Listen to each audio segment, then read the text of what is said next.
Sementara itu, saudara, untuk memenuhi kebutuhan darah bagi masyarakat Aceh pada saat COVID-19, aparatur sipil negara dan tenaga kontrak di lingkungan pemerintah Aceh diharuskan melakukan donor darah.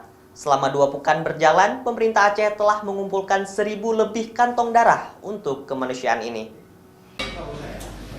Donor darah yang dilakukan oleh aparatur sipil negara dan tenaga kontrak di lingkungan pemerintah Aceh ini merupakan aksi kemanusiaan untuk memenuhi kebutuhan darah, baik di rumah sakit maupun di Palang Merah Indonesia.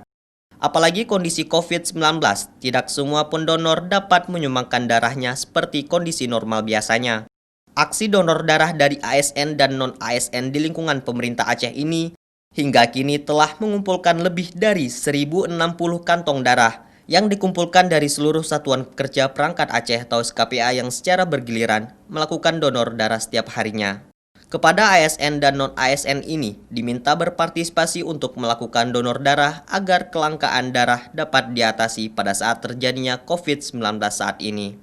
Ya, alhamdulillah sangat dirasakan oleh seluruh pasien di rumah sakit, ya terutama seperti penderita thalassemia ya, yang kemarin juga sangat berterima kasih pada Pak PLT Gubernur dan pemerintah Aceh atas inisiasi seluruh ASN dan tenaga kontrak di pemerintah Aceh ini untuk melakukan donor darah. Ya. Sementara itu, aksi donor darah bagi para ASN dan tenaga kontrak ini akan terus berlanjut tanpa ada batas waktu untuk mengumpulkan darah sebanyak-banyaknya.